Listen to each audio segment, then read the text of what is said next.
Hi, Carrie. Hi, Josh.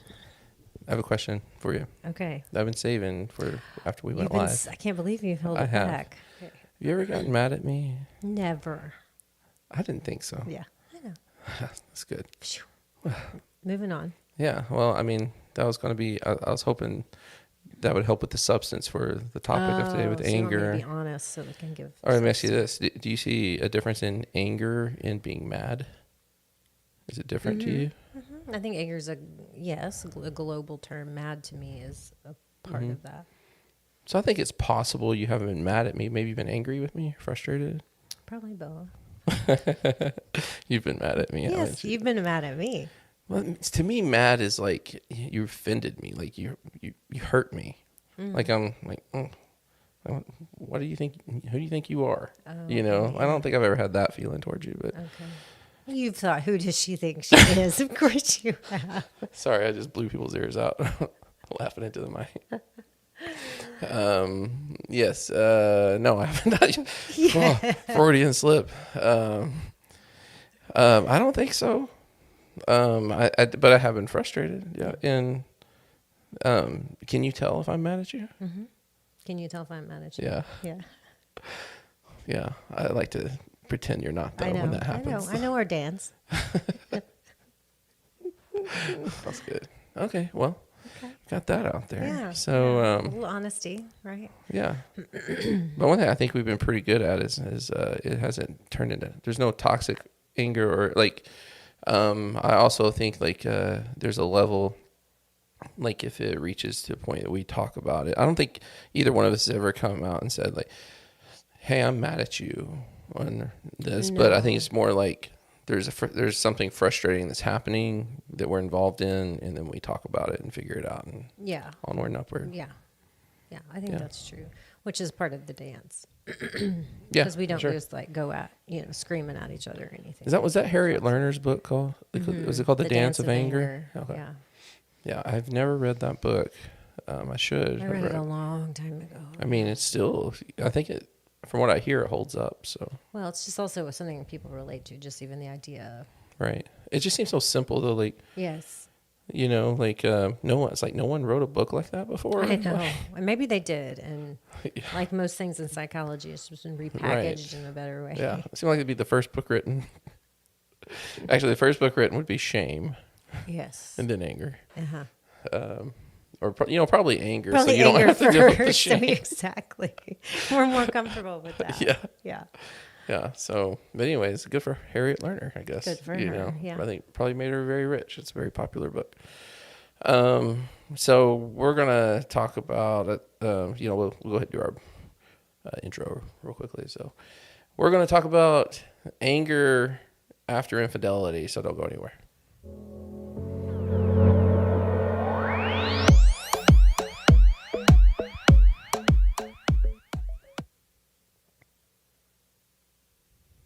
And we're back. Yep. So appreciate everybody waiting through that long intro video. But yeah, we're welcome to Therapist Take podcast. We are going to talk about anger, and the role of anger, the complexities of anger after infidelity or after someone has discovered there's been infidelity. And so let's just go ahead and before we put that up, Hannah, sorry. Did you just put it up on the screen? My bad. But before we put up the structure, let me just remind everybody to please, if you're watching this on YouTube, please go ahead and subscribe if you haven't already, or wherever you're watching this. We would appreciate if you headed on over to YouTube and subscribe to our channel and ring the bell so you can be notified when more videos are posted. But also, these we do record these live, but then usually about a week or two later, I will upload them to the podcast or the audio platforms, and so you're able to listen to them there if you want. And so if that's where you're listening to this podcast, and please follow us and give us a 5-star review and write something nice if you care to. If you don't like the podcast, just move on to something else. But it's really about trying to please the algorithms. So the other thing I think it's important to take note of too is that we try to include a lot of resources in the show notes. So make sure you check out the show notes or the description of the video. And there's usually resources like therapist directories and books. Like I didn't put Harriet Lerner's book in there, but I'll probably go back and add that. So, Good. All right. So let's talk about the structure real quickly of the episode, and then we'll dive right into it. You good with that? Good. All right. So we're going to talk about anger after infidelity, and we're going to start out with just talking about the purpose of anger. And after the discovery, is there a purpose? Is there a point? Toxic anger, which I think everybody would agree exists, and healing anger. Like, is there such a thing? Can anger be healing? Mm-hmm. And then anger and accountability. And as how anger relates to boundaries and might help with boundaries. We'll talk about that. And then probably one of the harder discussions will be the anger of the unfaithful partners. Yeah. Sound good? Sounds good. And we'll have resolved this whole anger problem, and we'll be done. The world will be more full of peace. That's right. Yeah. So we were talking right before we went live about how hot it is right now in Oklahoma. It's like 103. Yeah. Or supposed to be that this weekend anyways. And if you're not from around this area, like it's a humid hot, like it's miserable. Yeah. And what were you listening to? We were talking about. I saw somebody talking about how you're just over the top angry and irritable because of the heat. Yeah. I wonder. You could go with hangry with that. Heat angry. Angry. I know. Hot angry. I know. Hunger kind of stole the show on that. Did. So It did. we'd have to come up with another term for that. But yeah, I definitely can see that. But it makes sense. Like anytime your body's stressed out, and that's what it's going to do is like create a level of stress. And so, but this topic of anger, we could have done just a general topic of anger. But I was trying to think of like, something unique with anger, and it's something that comes up a lot, obviously, when we're working with clients that have, and I think that most people understand it as like normal. Right.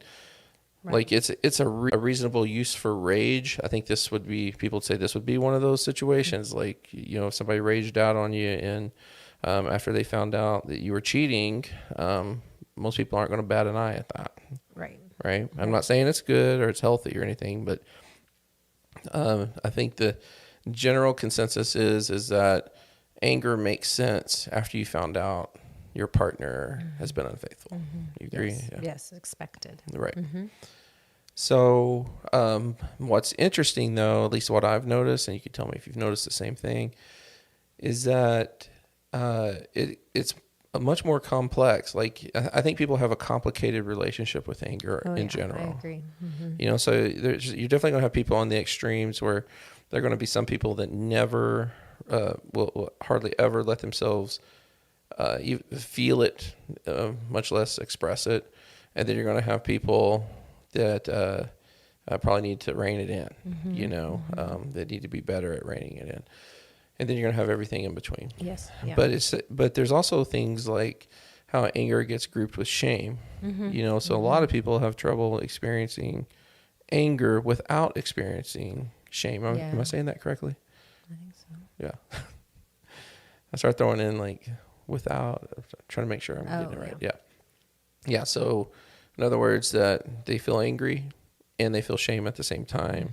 And so it's just easier to, their go-to is to find a way to suppress and just, have some kind of maladaptive coping mechanism like sex, for example. A lot of people that are sex addicts or chronic, with infidelity or just compulsive, sometimes they might be angry about something and they just don't know how to feel it without feeling shameful about that too. Yeah, I think shame and anger go together. I always tell my clients when we start exploring anger is that anger is really never experienced in isolation. Oh yeah. So it's anger and, right? Yeah. What's its one buddy or Yeah. several. Well, it's right? commonly been thought of as a secondary emotion, and I don't know if I quite agree with I that know. anymore. I don't know if I need it tiered anyways. Right, you yeah. I know? mean, it doesn't Yeah. matter. I mean, because sorry. The reason I think that, though, or I don't think that anymore, is because it has such a valuable purpose to it. It does. And so I think the reason why people think it's a secondary emotion is because of what you just said, is that it's not secondary, it's just often grouped. But aren't most emotions like that? Right. Sure, of course. And of course, the more you know yourself, I would hope the more complex you get, and you can say, I feel more than one thing. Right. Mad, Right. sad, and glad are not sufficient for grown-ups Exactly. and their feelings vocabulary. Right. Yeah. But I do think that one of the reasons I'm glad we're talking about this today is that anger does have a bad rap, that it's destructive, or we need to really put a lid on it, or we need to avoid it, or it says something bad about ourselves to be angry. And while anger can be destructive, and why people do need to learn how to manage it without it being dangerous, especially after a betrayal, there's a real purpose and a real function to anger. Yeah, I think that after a betrayal, you're just going to your body isn't going to let you not hide it anymore. I mean, and that's one thing that's interesting about anger when it comes to partners, is that they will, I think partners will, we always refer to, when we say partners, we're talking about the person who was cheated on. So the faithful partner, basically, it's like, this is not universally true. So it's a general truth here, is that they'll often feel like that, when my partner had the affair, like I was at the top of my game, and anger is a reflection of hurt and pain. And if I show just how angry I am, like I don't want to lose this person. So what guarantees do I get? And it's real easy to sit, and listen to this, and this hasn't happened to you, and sit in judgment of somebody else and say, like, they should just leave that, and I can't tell you how many people we've worked with where they said that I've said those exact same words, and then it happened to me, and leaving just wasn't that easy. Yeah. Yeah. And isn't that easy? And maybe it shouldn't to be that easy. There's a reason it's not. Right. Yeah. But there seems to always be like this really, there's some fear that we have of anger. And and some people need to have more fear of being angry because they are, that's their go-to. Sure. Right. So you have kind of both things. But let's talk about just the purpose of it in general. Like, and then we'll kind of move on to like the purpose in general, and then what's the purpose post discovery, like after discovery of infidelity. Yeah. And the reason I want to defer to you on this is because I felt like I really learned a lot about anger from you, not because you've been angry. Because I'm an angry person. No, I think just in our discussions, just how I've heard you talk about it and stuff. I find myself now using that language with clients. And in fact, the compassionate response continuum that I created, that there's a certain word that I think you'll probably use that is on that continuum that comes from what I felt like I learned from you. So right. So I'll say what I think you've heard me say. Yeah. Don't get it wrong, please. Don't get it wrong. I probably will, because I won't remember. You don't remember the word, yeah.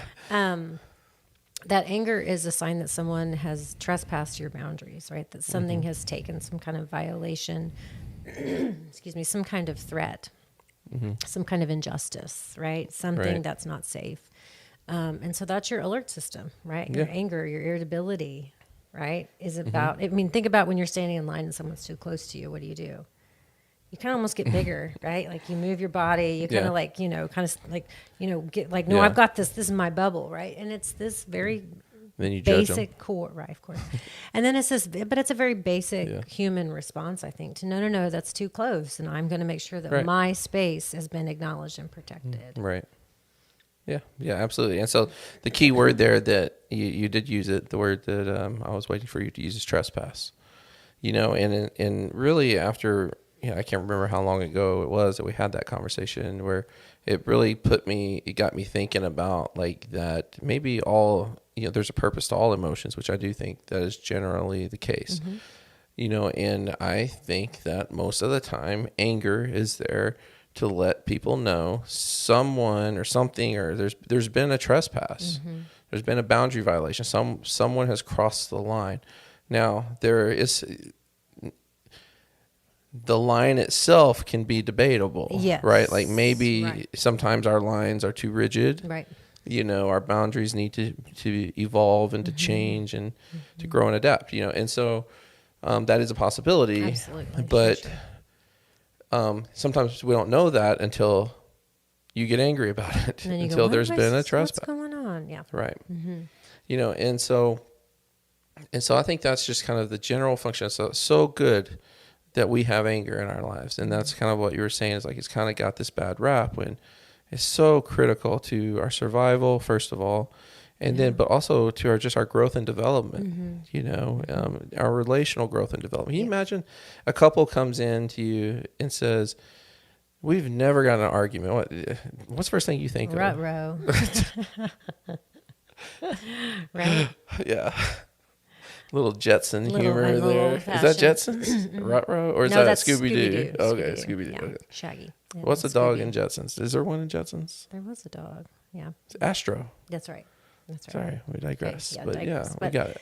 But yeah, meaning they're either lying, Yeah. right? Or they're not aware of the anger that exists. Right. Or they're very afraid of anger. Mm-hmm. And I think where we live in the middle of the country, and we really value being nice people. Mm-hmm.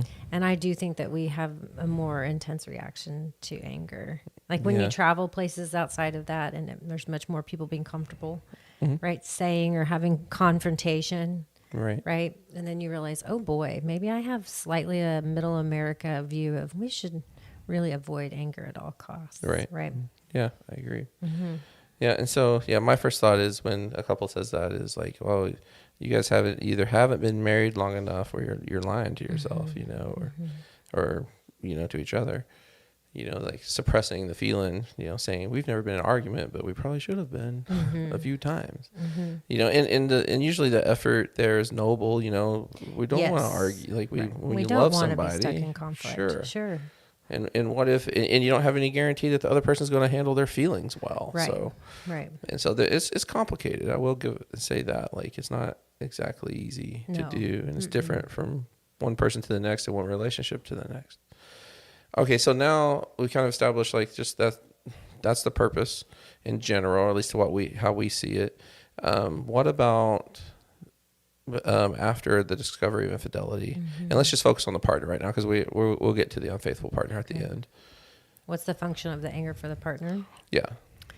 I think it's to make sure that the destruction from the betrayal is clearly known, right? And I also think that for most people, that they'll tell me they've never been so angry in their life. So the intensity of their anger is something that they have no map for, right? They have no previous experience in their brain and body to say, oh, I'm mad, and I'm usually mad, and this is what I do. This is so overwhelming and new territory, right? And that's there because this is probably a new event, and it's hitting you in all the places all at once, right? And it's so intense because you need to attend to it, right? You need to say, these are the violations that have taken place. Yeah, I mean, I think 100% there that, it's when it comes to a betrayal trauma, it's a trauma. It's not crossing the line. It's plowing through the line. It's obliterating the line, And so the, anger is there for the trespass reason, but I think it kind of takes on a new function after infidelity to illustrate like the magnitude of what has happened, and I think it holds the partner. We're going to get into accountability boundaries here in a minute, but it holds the person who carries the injury, the betrayal injury. It holds them accountable to not. Being a cheap forgiver, as Janice Abrams Springs would say, so not just ignoring the injury and just an effort to keep the relationship, to just dive right back into it in at minimum an emotionally dangerous situation, you know. And so it's very functional. It's very uncomfortable, you know. And I tell clients a lot that this part of your brain is more concerned about your safety and less about your comfort. Right. And so that's why you feel it, you know. And so it's very important. But there's do you see like clients getting, because you work a lot with the partners that have been betrayed more than I do. Do you see a lot of discomfort with anger? Yes. What's the Well, I think your understanding? I do think it's the intensity of it. They've just never felt it. It's never blown through everything, right? Because betrayal attacks your sense of identity, your sense of safety, your sense of trusting your own instincts. I mean, so you're so angry because it's kind of like you talk it plowing through. Everything's destroyed, right? And so the intensity of your fear is primal, and so your anger is very primal. And people they can feel even scared of their own anger. Right. Although I will say that a lot of people will say, I'd rather be mad than sad. Yeah. Because you know what happens a lot during the anger part of recovery? That's when they come to therapy. Yeah. That's when they find group and resources and books and information. Because the anger also, this is the other purpose of it, right? Not just to indicate the violation, but it actually becomes the driver to, well, what are we going to do about this, right? It actually helps you task things that need to be done. Right. And to go back to what we were talking about earlier, though, is like the coexistence of emotions. Like, I'd rather be mad than sad. It's like, it's really like you're going to just be both. Yeah. You know, and then sometimes usually all the time, you're going to experience the meta levels, which when you have feelings about your feelings. So now I'm mad that I'm sad, or I'm sad that I'm mad. Yeah. And it's sad that I'm an angry person now. I hear that a lot. Yeah. Yeah. Absolutely. Like, you know, that's kind of where the expression, like it was never supposed to be like this, right? That is a kind of a meta emotion expression, and meta just means something about something, you know, something stacked on it. So meta communication is communicating about communicating, meta emotions about emotion. Right. So like so that it was never supposed to be this way. It's like, I'm mad that I'm hurting because of this thing. You know, it wasn't supposed to be like this. Right. And so so it's has as uncomfortable as it is, it's very important as part of recovery, and part of what we have to do is nurture it, you know, into existence, to not be afraid of it, because it's there whether you want it to be or not. It's there. It's part of it. It exists. You know? Now it's been born. Right. Yeah. And so like a lot of times when the unfaithful partner is talking to me about their partner's anger, you know, and they're like, I didn't do anything, I haven't done anything else wrong, you know, and then they get so angry at me, and I was like, because they relive the experience of what you did do through, you know, through their anger, you know, so like, so I say like they're sensitive to the touch on things, not because you did anything new wrong, but because you did something that was extremely hurtful and painful, and their anger is going to hold you accountable to, and it's going to hold them accountable to their healing, and hold you accountable to your fidelity, you know, or to your healing, their recovery, I guess, because it's not going to, anger is not going to let the partner trust the relationship until it feels safe. Yeah, right. And that's the point. I mean, we need that there. We have to be grateful for our anger. Yeah. And then the more we push back on it, I think remember the movie Inside Out, when try to keep anger, you know, he just gets madder, you know, if you try to keep him from doing his thing. Yeah. You know? Yeah. But let's talk about the next topic, because I think it fits perfectly. Like there is a risk. There is dangerous experiences with anger, right? And I think we kind of labeled it for this one, toxic anger. Yeah. Right? So toxic anger versus healthy anger, if that even exists, you know. So yes, can it become toxic? Absolutely, Yeah, absolutely. sure. Yeah. You know, and I think at least on the partner side of things that it probably they'll start pushing those boundaries for themselves with Sure. their anger. And I think I tell people all the time that, look, I'm not saying it's okay. Like when I'm working with for people who don't know, I work a lot with the partner who's been unfaithful. And I say, like, you hurting someone doesn't give somebody the right to hurt you back. Right. But it's also understandable that hurt people hurt people. We've all heard that expression, right? So it's probably going to happen, and we're going to work at having a lot of compassion as they learn to set their boundaries. That's right. You Yeah. know? So I do think in the type of pain that partners are dealing with, how it, can just dump gasoline on the anger flame. I think it has the potential to become toxic. Yeah. Yeah. You know? Well, I do think that thing I said earlier kind of fits here too, is that a lot of people like feeling mad more than they like feeling sad. And I think that also is how you can understand that anger becomes toxic or becomes ill, making you ill, because it's like, I'd rather do that than go feel sad. So I keep myself hypervigilantly attending to the violations so that the anger stays churning, right? Stays there. And I think that it really becomes toxic, not just to the person that's angry, but to the people that they want relationships with, right? I think that's the devastating, the part of it, right? A lot of people will say, okay, I'll go down with this ship, but they don't want to take people that they actually care about with them. Right. Yeah. And I think too, like, anger, your body will try to hold you accountable to not letting it become toxic. Right. And now I do think we can plow right through that. We were just talking before about heat exhaustion and heat stroke, and like our bodies heat up, and like you were talking about, me playing baseball this weekend, and how I knew I shouldn't have been playing as much as I did, and I just did it anyway. I just ignored the signs, and I was sick. Basically the next day, I wasn't sick, but I definitely I didn't sleep well, and I didn't feel good the next day. Of course. And because I just ignored the cues. Yes, right. My body screaming. But if I had it kept going, that's how we have heat stroke, and your body's going to shut you down. Right. Eventually. Right. Yeah. And so I think anger is a little different. I'm not saying like it, it's going to have that. It can have a biological effect on you that's severe. But there's a lot of people in this world that are angry people and will live their whole lives as angry people. And they live a long time. And they never pick up that something's wrong, that maybe, Taylor Swift, it's me.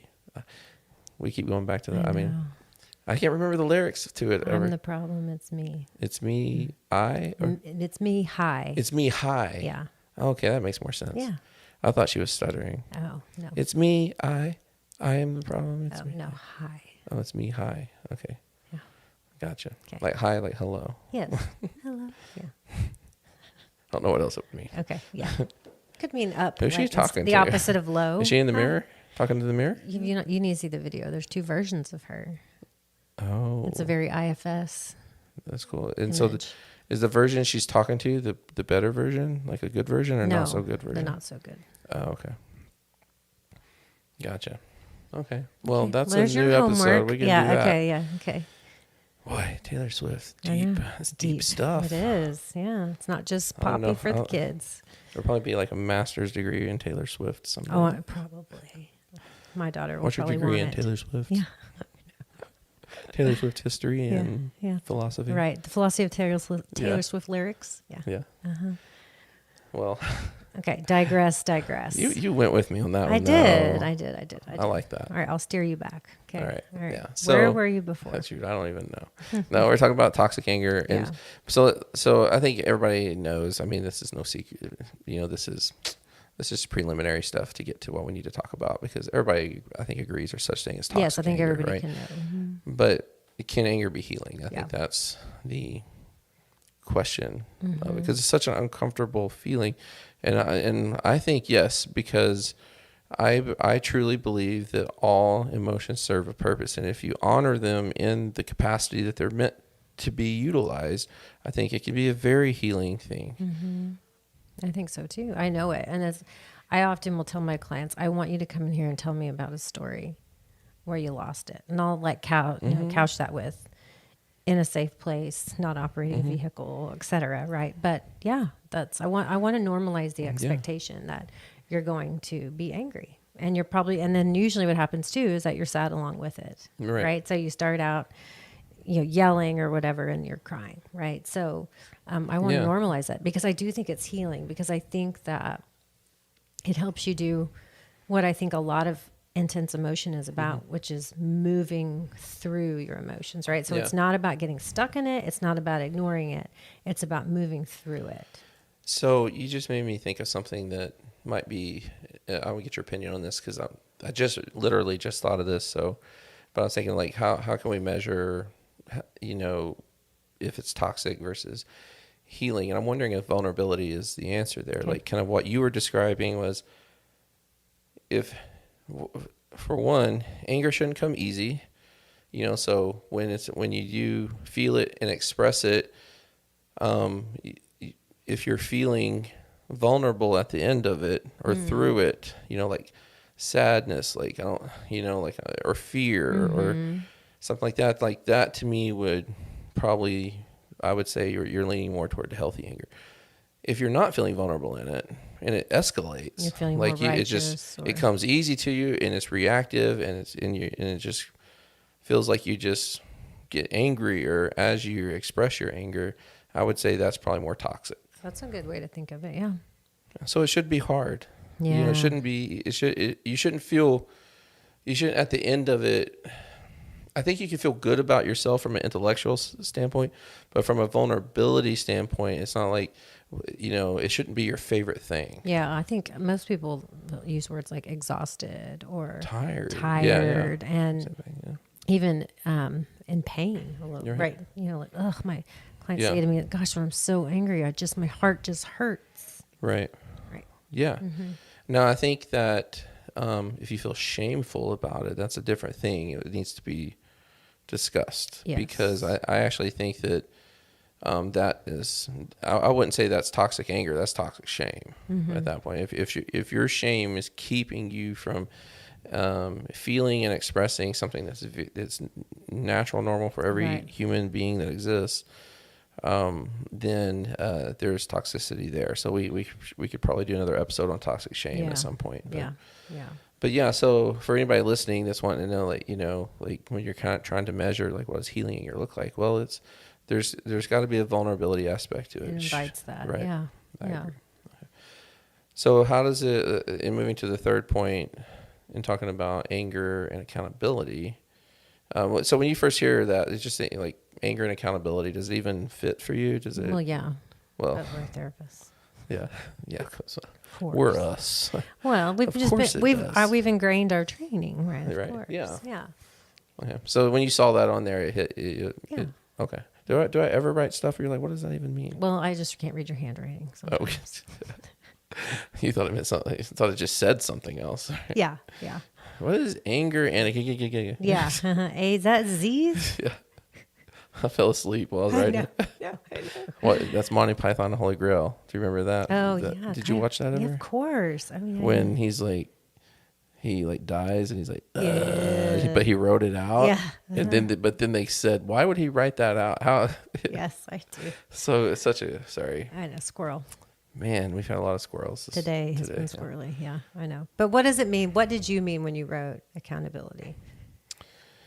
Well, I think it goes back to another purpose of anger. Like it hold, kind of what I mentioned earlier. It holds the partner, so the person that harbors it, accountable to their healing. Like, you have to honor your anger. Like, you have to, and it's gonna,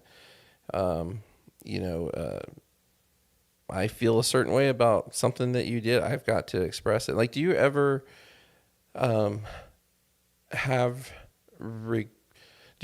regrets about somebody crossed a line and you did nothing or said nothing? Mm-hmm. I think I have more of those than I do with I said something but overkilled. I usually have that more with my kids because I'm not as afraid to speak up, express my frustration to them and stuff like that. But when it comes to like, I got a much longer list of times where I'm like, man, I wish I'd have said something, Yeah. and I just dishonored what I felt like I dishonored this feeling that was there because I was Dishonored scared, yourself. Yeah. or I didn't want to create Any more conflict. issue. Yeah. Yeah. Sure. And, I have this is a story I actually tell clients sometimes about when I was learning to get comfortable with my anger. And I was quite proud. To this day, I'm quite proud of myself for doing it. I also understand that the other person involved in this was probably uncomfortable, but I think that's the point, because the other side of accountability is holding the other person accountable to what they need to do. Yeah. Now, we did an episode not too long ago where we asked the question of like, who are you to me? Which usually is a question that's asked kind of, facetiously, like rhetorically, condescending, Can be. Yeah. But we were talking about a sense of, no, it's a really good question to ask when you're trying to decide how you want to respond to someone. Yeah. So this example that I'm going to give is, I probably wouldn't have handled it like this if this were someone that was a regular part of my life. But this was also a time in my life where I was very cognizant of that this was something I was needing to learn to do because I wasn't doing it enough. And so I basically was at a Home Depot, Lowe's type lumber store, basically, and I was looking for, you've heard this story before, but I was looking for an item that I wasn't familiar with because I was trying to repair something at my house, and I didn't know anything about this type of thing, but I felt like I could figure it out. So I don't know what things are called. I don't know how to just use the right terminology to describe these items, and so I can tell that he's getting a little frustrated. So he's that because I'm not using the language so his brain's working hard to try to figure out what I'm talking about. Yeah. Right. And then another customer walks up behind me. So now he's feeling pressured because he's got to he knows this other customer is waiting for him to help them. And I'm not really giving him what he feels like giving him much, and so probably, to see, this is a therapist in me, probably an effort to kind of diffuse or, the pressure that he's feeling and try to, make sure the other customer wasn't getting frustrated with having to wait. He decided to make a joke about, the situation at my expense, by looking at the other customer and teasing me condescendingly and laughing with the other customer against me, and I was not happy about that. I was frustrated. I was angry. And, but I calmly looked at him and I just said, this is something I call calling people out on their process, and so I didn't raise my voice at him at all. I just looked at him and said, do you get paid? It's just kind of, I feel a little vulnerable telling the story. It was like, do you get paid to help people or be condescending? That's what I asked him, and then he's like, oh, no, I wasn't being I said, you were being condescending, and I was like, and then we figured out what the part I needed, and he apologized. And, I'm proud of that interaction. I am okay with that, and I wasn't ugly to him or, I didn't raise my voice at him, but he knew I was upset. And that's not something I'm used to doing, I probably would have just cut up with him. Yeah, I'm an idiot. Right, I would have joined in on the making fun of myself or something. So that's an example to kind of give on like how my anger was holding me accountable to my own value and sense of self-worth. And then when I expressed it, it held him accountable to his process. Yeah. How his behavior was making somebody else feel, and I think that is probably, it's always my go-to story on probably one of the best moments I've had on how I handled my anger with somebody else. Because you are accountable to your own boundaries, which is, no, I'm going to be Sure. honest about Yeah. my feelings, because when I'm angry, that tells me that something is happening that I need to protect. Right. I agree. Yeah. So that was kind of a long way of answering the question, but No, it's a good illustration. Yeah. so, but so when it comes to like infidelity, it's the same thing. I think that for the partner who has been betrayed, they have to honor that anger. And you know what? It's not going to come out as pretty as what I just described. No, either. it's not going to be calm, probably. No. No. And that example I gave too, like I have another example I'm not going to tell where it wasn't as polished, but this is a polishing process Sure. too. So it's just going to be choppy and ugly, and you'd be like, yeah, I probably wish I could go back and handle that one a little differently as you start learning how to do it. But as you start doing that polishing process, I think you can have more and more of those stories where, I'm okay with getting angry, expressing it in a way that was functional for the situation and healing. That's because it's about boundaries. It is. It is about boundaries. And I do think that when people are, especially partners who've been betrayed, when they're trying to come up with boundaries, because a lot of people don't know what they are, right? They're in a state of chaos. Like anger actually can be like, well, what gets you fired up? Like what doesn't feel right? You can use that again as a guidepost to go, well, then let's put some boundaries in place around that. Right. And so when you're feeling angry, then you can go, oh yeah, that's right. I have a boundary. I don't do that anymore, or whatever the statement is. Right. Right. Yeah. And I think you would agree too that a lot of people who are kind of neck deep in maladaptive compulsive behavior, coping behaviors, they need to be called out on their process. They do. Yeah. Especially because a lot of those have been around for so long that they are habitual and they are ingrained and they are maybe unconscious. Yeah. But you can't, if you're going to be in a relationship with someone, especially when betrayal, now we're trying to heal, you've got to call that stuff out for both people's sake. Sure. And I think in a general sense, we all need to be called out on our processes sometimes, because there are many times that I didn't realize that my process was painful to somebody else. Right? It's not. Right? Is that okay? Yeah.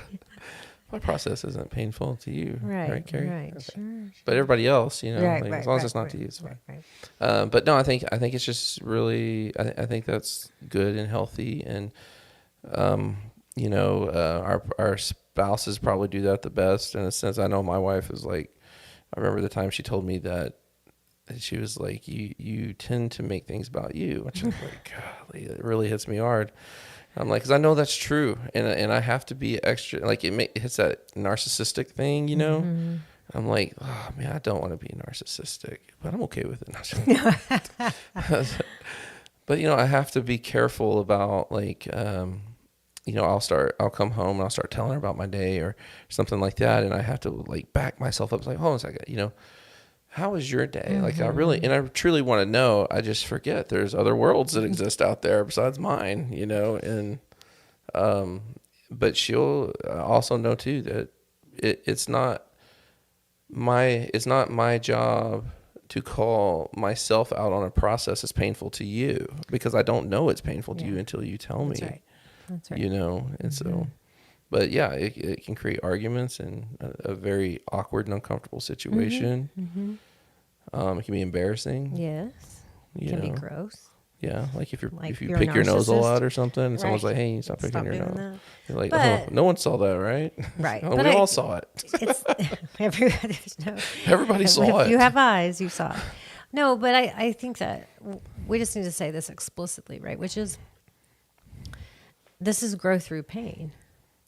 Yeah. Right? I mean, setting boundaries, using anger as your boundary indicator is painful, but that's how you grow. And these may be things that you've always needed. Like you've talked a little bit about having a history of maybe not speaking up enough. But when something like betrayal happens, you know, it takes anything that pre-existed and just exacerbates it even more. So you've got to have, you're going to be more angry because you need boundaries that really may be something you've needed a long time, but also are really important for the here and now when you're trying to heal from this. Right. Yeah, I agree. Let's talk about, with the time we have left, the anger of the unfaithful partner, because this is the reason why I think this is harder to talk about or harder to tackle is because I think again, the court of public opinion, when it comes to people who are unfaithful, is that they should just be grateful for everything, right. and you know, or they deserve what's coming to them, or something like that. Sure. And we have a deeper understanding, I feel like, because of what we do, that it's much more complicated than that. You know. Yeah. And I think that from a treatment perspective, you're not going to start with this, right? There's a reason this is the last thing we're talking about today, but even just making it said, like, you're not going to ask a couple that comes in for treatment for betrayal trauma. You're not going to ask the person who had the extramarital affair, well, tell me about how angry you are and how that affected, you know, the choices that you made. You're not going to start like that. Right. But it's also ridiculous and unfair that anger hasn't been a part of there. It's really complicated. And